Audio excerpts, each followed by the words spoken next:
Pemirsa, Rabu 16 September lalu, pengusaha muda sekaligus Wakil Ketua Dewan Pembina Partai Gerindra Sandiaga Uno menyatakan kesiapannya untuk maju dalam pemilihan Gubernur DKI Jakarta 2017.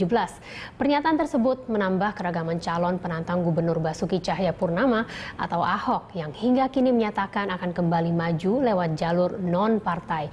Untuk mengulas siapa saja calon penantang yang seimbang untuk Ahok dalam pemilihan Gubernur DKI 2017, kita akan membahas bersama pengamat politik Gun Gun Herianto yang berada di Hotel Sahid Jakarta. Anda juga dapat melakukan dialog interaktif selama acara ini berlangsung melalui nomor telepon 021 529 003 308 atau di 021 529 00311. Selamat pagi Mas Gun Gun. Selamat pagi Mbak Lisa. Ya Mas Gun Gun, akhirnya Bapak Sandiaga Uno akhirnya menyatakan bahwa ia siap untuk menjadi calon gubernur pemilihan Gubernur DKI Jakarta. Menurut Anda sendiri, apakah ini merupakan pernyataan pribadinya atau justru selaku mewakili Wakil Ketua Dewan Pembina Partai Gerindra? Saya kira gini, satu pernyataan politis itu selalu pasti punya konteks, ya kan? Jadi pernyataan kesiapan seorang Sandiaga Uno itu saya membacanya mungkin ini awal dari keseriusan juga dari partai politik untuk mengusung. Karena bagaimanapun kan pola hubungan Sandiaga Uno dengan partai itu saya kira tidak ada masalah. Dan proses seperti ini kan proses yang sangat biasa sebetulnya dalam konteks sebelum deklarasi mungkin secara resmi partai memberi endorsement dan itu pasti juga butuh momentum. Jadi ada dua konteks menurut saya. Pertama adalah konteks pernyataan kesiapan itu akan menjadi sebuah pesan untuk partai. Dan yang kedua nanti tentu terkait dengan stimulasi atau rangsangan untuk kekuatan lain. Karena kalau kita bicara individu seperti misalnya Sandiaga Uno ya, jelang pencalonan itu pastikan juga menjadi pesan juga untuk partai-partai yang ada di DKI yang kemudian itu maksud saya berpengaruh pada skema koalisi nanti. Ya. Dan ini pesan politik yang bisa ditangkap baik oleh Gerindra di internal maupun untuk eksternal tentu pola hubungan dengan partai-partai lain. Ya. Baik. Dari opini Mas Gun Gun sendiri, seberapa jauh sosok Sandiaga Uno yang cukup populer ini akan mengancam popularitas Ahok nantinya sebagai calon gubernur DKI tahun 2017 nanti, mengingat Ahok masih akan melewati jalur independen, sedangkan untuk Sandiaga Uno akan didukung oleh Partai Gerindra. Jadi kalau saya melihat memang ada tiga persiapan ya yang harus dilakukan oleh seorang Sandiaga Uno. Pertama itu memastikan bahwa dia mengantongi dukungan resmi dari partai.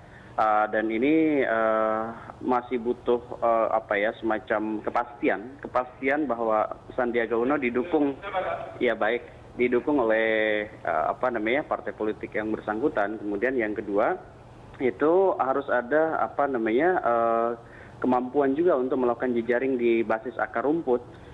Karena kalau mungkin sekarang orang sudah tahu ya Sandiaga Uno sebagai pengusaha, sebagai entrepreneur, tetapi kemudian rekam jejak dalam konteks politik praktis ini masih juga harus diperkuat. Artinya ini ada waktu yang cukup memadai sampai 2017 gimana seorang Sandiaga Uno itu bermetamorfosis dari pengusaha menjadi politisi, dan jejaring di DKI itu menurut saya harus konsolidatif sehingga kemudian dia punya daya tawar di basis konstituen. Nah, kemudian yang ketiga tentu adalah jejaring formal dengan kekuatan partai politik lain ya, karena bagaimanapun saya pikir koalisi akan dibangun oleh Gerindra kalaupun tetap memajukan Sandiaga Uno. Nah, kalau bicara kans, memang untuk modal dasar politik, saya berpikir bahwa Sandiaga Uno memang akan start mungkin jauh lebih mudah dibanding Pak Ahok ya. Karena Pak Ahok kan kalau dari independen dia harus berjibaku terlebih dahulu dengan syarat administratif seperti KTP, dukungan dari warga, dan itu juga tidak mudah saya pikir, butuh semacam kerja keras ya. Meskipun tentu Pak Ahok sendiri punya modal politik dalam konteks ini adalah public trust ya, public trust yang masih relatif tinggi ya, dan warga DKI yang terutama kelas menengah terdidik yang ingin perubahan melihat transparansi ya dan clean government yang mencoba dibangun Ahok itu cukup menarik.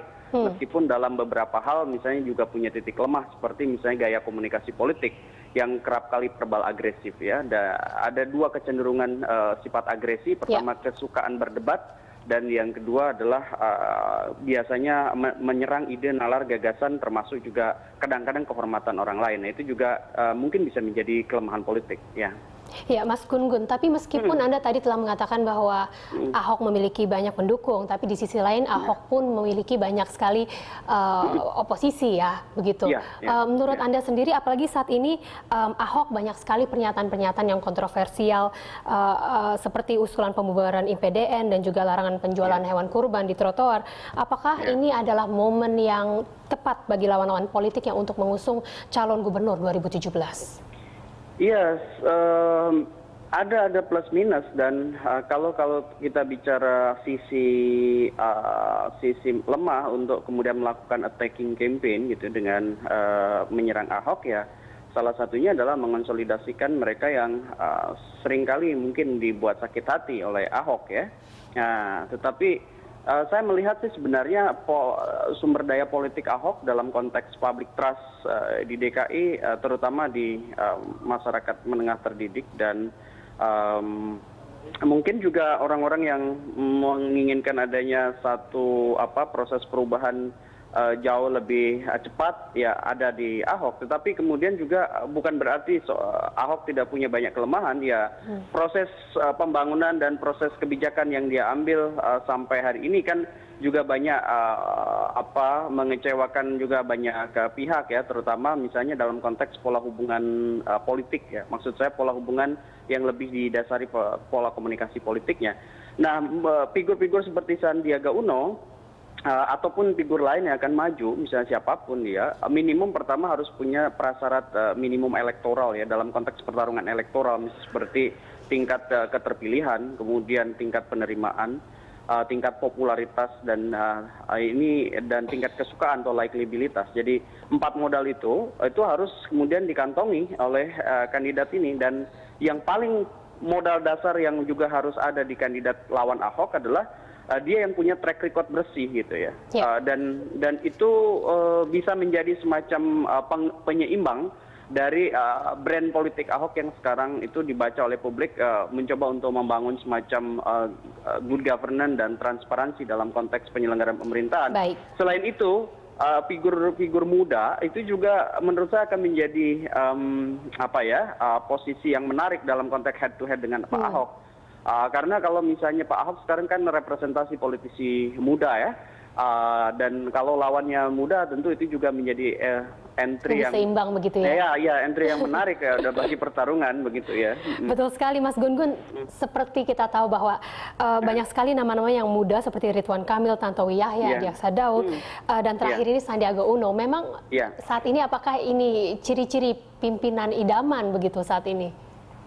Kalau saya melihat sih ini ada satu pergerakan memang yang cukup positif, di mana posisi politisi muda yang sebelumnya selalu di wilayah periferal gitu ya, karena ada politik patron claim dan posisi politik yang sangat menjunjung tinggi senioritas itu kan membuat stagnannya proses regenerasi kepemimpinan termasuk di daerah-daerah. Tetapi pasca reformasi ke sini, terutama saya melihat sejak pemilu 2009 ya, 2009-2014 itu ada pergeseran mindset ya, di partai politik sendiri bahwa ternyata sekarang posisi para politisi muda yang punya track record bersih, kemudian juga punya pengalaman dan yang paling jelas adalah knowledge ya, knowledge dalam konteks politik.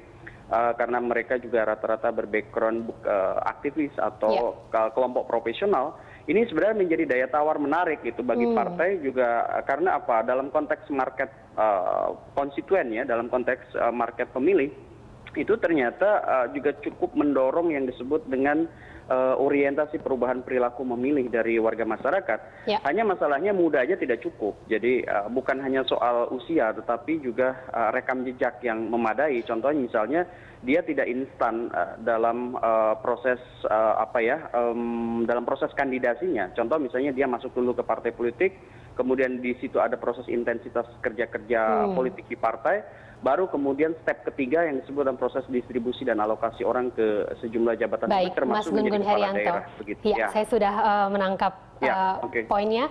Terima kasih Mas Gun Gun Herianto, pengamat politik telah sorry ya, di sini banyak gangguan soalnya. Nggak apa-apa, waktu kita juga kebetulan sudah habis pada pagi hari. Terima kasih sudah bergabung dalam dialog pagi ini. Dan pemirsa, dialog ini sekaligus menutup rangkaian jurnal pagi kali ini.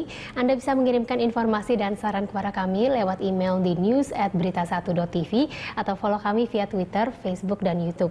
Atas nama seluruh kerabat kerja yang bertugas, saya Luisa Kusnandar undur diri. Terima kasih, selamat beraktivitas, dan sampai jumpa.